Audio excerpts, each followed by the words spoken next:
Hello students, it's me Vikrant and I welcome you all on today's lecture. This is the class number 2 of types of sentence. इससे पहले हम अपनी पहली class कर चुके हैं टाइप्स ऑफ सेंटेंस की, और उससे पहले हमने अपना एक टॉपिक ख़त्म किया था जिसका नाम था पार्ट्स ऑफ सेंटेंस। इसके बाद हमारा जो सेकंड टॉपिक है उसका नाम है टाइप्स ऑफ सेंटेंस। तो टाइप्स ऑफ सेंटेंस की आज क्लास नंबर 2 है। देखते हैं आज की अपनी क्लास को। देखो, हमने पिछली क्लास के अंदर सिंपल सेंटेंस और नेगेटिव सेंटेंस को देख लिया था। आज हम देखेंगे इंटरोगेटिव सेंटेंस के बारे में। देखो, इंटरोगेटिव सेंटेंस क्या होता है? It is a sentence in which a question is asked. यानी जो इंटरोगेटिव सेंटेंस होगा उसके अंदर आपसे एक क्वेश्चन पूछा जाएगा। इंक्वायर समथिंग, यानी कुछ ना कुछ इंक्वायरी टाइप हो रही होगी सेंटेंस के अंदर। इंटरोगेशन मार्क इज़ यूज्ड, यानी क्वेश्चन मार्क लगेगा इंटरोगेटिव सेंटेंस के अंदर जब क्वेश्चन पूछा जाएगा। तो ऑब्वियस सी बात है, एक क्वेश्चन मार्क भी आपको दिखाई देगा। यानी दो पहचान है इसकी कि क्वेश्चन इज आस्क्ड और एक क्वेश्चन मार्क होगा। ठीक है, देखते हैं अपने interrogative sentence can be formed in 3 ways. यानी इंटरोगेटिव सेंटेंस जो है वो 3 तरीके से बनाया जा सकता है with the help of WH family words. WH family word से, हेल्पिंग वर्ब से और मोडाल से। ठीक है, अब WH फैमिली वर्ड से जो भी इंटरोगेटिव सेंटेंस बनेगा उसका आंसर हमें मिलेगा एक एक्सप्लेन्ड आंसर। ठीक है, और जो क्वेश्चन बनेंगे हेल्पिंग वर्ब से, जो इंटरोगेटिव सेंटेंस बनेंगे हेल्पिंग वर्ब से, उनका जो आंसर होगा वो हमें सिंपली यस नो में मिल सकता है। ठीक है, मॉडल से भी जो क्वेश्चन हम बनाएंगे, जो इंटरोगेटिव सेंटेंस बनाएंगे, उनका आंसर भी हमें यस नो में मिल सकता है। जब हम इन्हें सेंटेंस के थ्रू समझेंगे तो आपको चीज़ें ज़्यादा क्लियर होंगी। चलते हैं और इंटरोगेटिव सेंटेंस को समझने की कोशिश करते हैं सेंटेंसेस के थ्रू।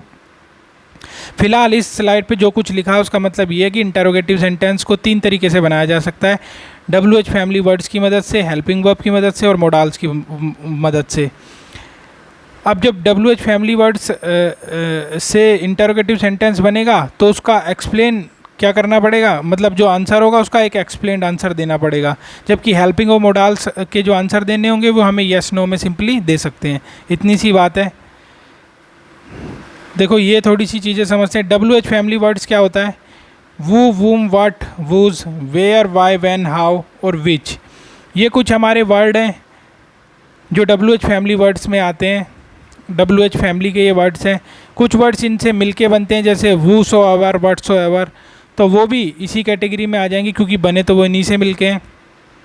तो जो मेन हमारे वर्ड हैं वो मैंने आपको लिख के बताए हैं कि who, whom, what, whose, where, why, when, how, which.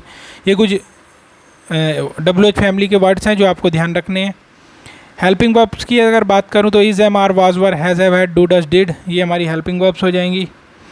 Models की बात करूँ तो can, could, shall, should, may, might, will, would, ये हमारे कुछ मॉडल्स हो जाएंगे। चलते हैं आगे। देखो, sentence structure by helping verb and model. यानी हेल्पिंग वर्ब और मॉडल की वजह से नहीं के मदद से हम कैसे सेंटेंस का स्ट्रक्चर बना सकते हैं। देखो, पहला स्ट्रक्चर क्या है? Helping verb plus subject plus main verb plus object और लास्ट में क्वेश्चन मार्क। ठीक है, इसी तरह modal verb plus subject plus main verb plus object, last में क्वेश्चन मार्क। तो सेम ही है स्ट्रक्चर, बस हेल्पिंग वर्ब का और मॉडल वर्ब का फ़र्क है। जहाँ पे हेल्पिंग वर्ब यूज़ हो रही है वहाँ पे हेल्पिंग वर्ब कर देंगे और जहाँ पे मॉडल की ज़रूरत होगी वहाँ पे मॉडल लगा देंगे। सेंटेंस में देखते हैं इनके यूज़ को। देखो, पहला एग्जांपल देखो, आपको चीज़ें सारी क्लियर होंगी। देखो, पहला सेंटेंस बना हुआ है with the help of helping verb. Do you like mangoes, last में क्वेश्चन मार्क है, इसलिए इसको हम क्या कह सकते हैं? इंटरोगेटिव सेंटेंस है। क्योंकि इंटरोगेटिव सेंटेंस 3 तरीके से बन सकते हैं, तो WH फैमिली वर्ड्स की हेल्प से, या हेल्पिंग वर्ब से, या मॉडल वर्ब से। तो हम पहले समझेंगे क्या हेल्पिंग वर्ब और मॉडल वर्ब से कैसे बन सकता है। तो यहाँ पे पहले हेल्पिंग वर्ब है। देखो, मैंने क्या बताया था, हेल्पिंग वर्ब और मॉडल वर्ब से जो हमें आंसर मिलेगा वो सिंपली यस नो में मिल सकता है। जैसे मैं आपसे पूछूं, डू यू लाइक मैंगोज़, क्या आपको मैंगोज़ आम पसंद है, तो आप सिंपली कह सकते हैं हाँ या ना। ठीक है, समझे आप यस नो से किस तरीके से जवाब मिलेगा। दूसरा एग्जाम्पल देखते हैं। Have you submitted your project, last में क्वेश्चन मार्क है, तो हेल्पिंग वर्ब है have, subject, main verb, object. ठीक है, तो आंसर हमें क्या मिला, have you submitted your project का, क्या आपने अपना प्रोजेक्ट जमा कर दिया है, सबमिट कर दिया है, तो येस या नो आप कह सकते हो। अगर जमा कर दिया तो हाँ, नहीं किया तो नो।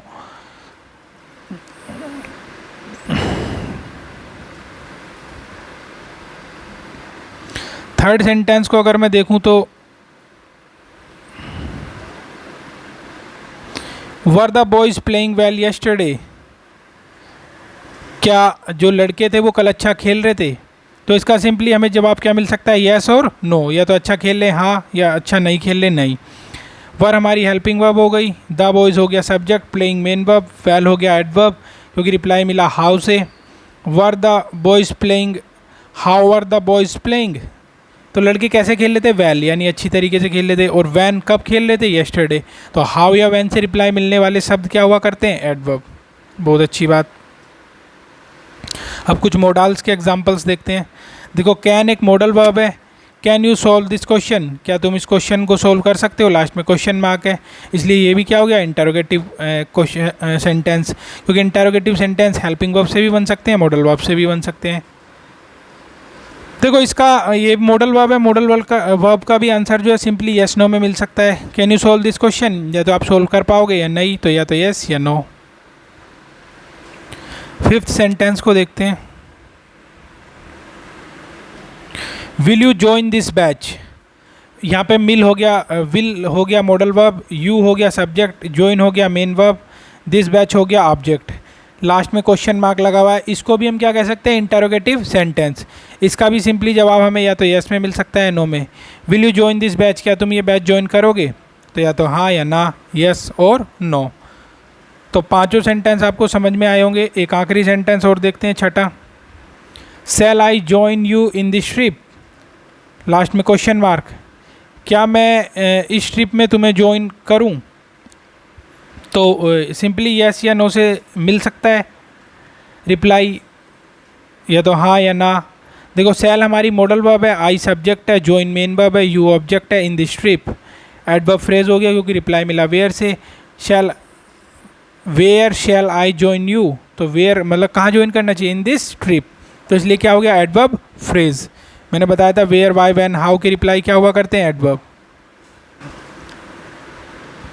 चलते हैं आगे।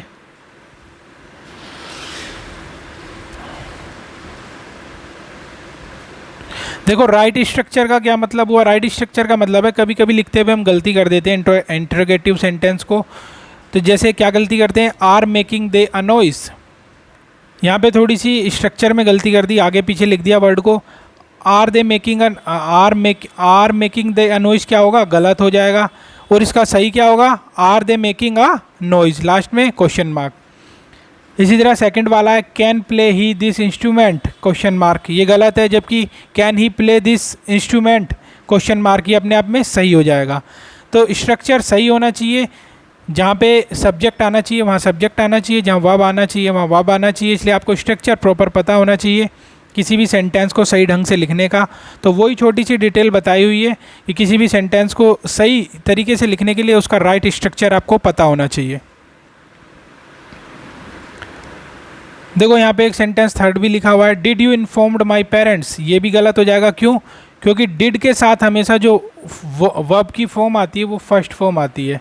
तो यहाँ पे इन्फॉर्म क्या हो जाएगी, वर्ब की फर्स्ट फॉर्म हो जाएगी, जबकि यहाँ पे गलत क्या है, ईडी जो ये लगा हुआ है, इन्फॉर्म्ड। तो आप इस तरीके से लिख सकते हो कि इन्फॉर्म यहाँ पे वर्ब की फर्स्ट फॉर्म है और डिड के साथ हमेशा वर्ब की फर्स्ट फॉर्म यूज़ होती है। ये चीज़ें हम सीखेंगे आगे जब सेंटेंस का टॉपिक पढ़ेंगे। फिलहाल चलते हैं आगे। देखो, मैंने आपको बता दिया कि मॉडल वर्ब से और हेल्पिंग वर्ब से किस तरीके से सेंटेंस बन सकते हैं।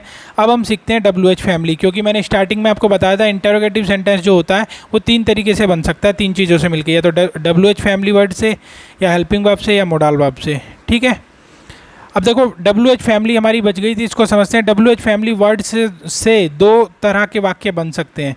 WH फैमिली वर्ड्स जो हैं इससे दो तरह के वाक्य बन सकते हैं। एक तो हम बात कर ही रहे हैं इंटरोगेटिव सेंटेंस की, दूसरा सिंपल सेंटेंस भी बन सकते हैं। अब कब सिंपल सेंटेंस होगा और कब इंटरोगेटिव सेंटेंस होगा, देखो अगर WH फैमिली के वर्ड्स स्टार्टिंग में यूज़ हो रहे हैं, कहाँ पे यूज़ हो रहे हैं, स्टार्टिंग में, तो ये वाले जो सेंटेंस बनेंगे वो कहलाएंगे इंटरोगेटिव सेंटेंस। लेकिन अगर WH फैमिली वर्ड्स यूज़ हो रहे हैं मिडल में, तो जो सेंटेंस बनेगा वो हमारा कहलाएगा सिंपल सेंटेंस। देखो अभी समझते हैं चीज़ को, पहले आप स्ट्रक्चर देखो। जब इंटरोगेटिव सेंटेंस बनाना हो WH फैमिली वर्ड से तो कैसे बनेगा? WH फैमिली वर्ड आएगा पहले, फिर प्लस हेल्पिंग वर्ब, फिर plus subject, plus main verb, plus object, plus question mark. जब सिंपल सेंटेंस बनेगा तो मिडिल में यूज़ करेंगे WH फैमिली वर्ड को। किस तरीके से देखते हैं? Sentence plus WH family word plus subject plus helping verb plus main verb plus object, last में सिंपल है तो कोई क्वेश्चन मार्क भी लगाने की खास ज़रूरत नहीं है।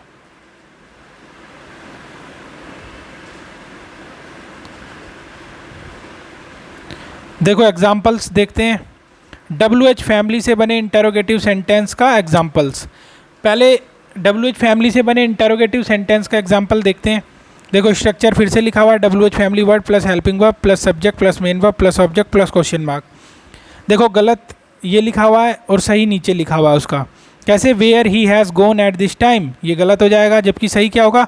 Where has he gone at this time, last में क्वेश्चन मार्क, ये अपना सही हो गया। आप मिला सकते हो। देखो वेयर क्या है? WH फैमिली वर्ड है, सबसे पहले आया है WH फैमिली वर्ड, फिर हैज़ हेल्पिंग वर्ब है, ठीक है।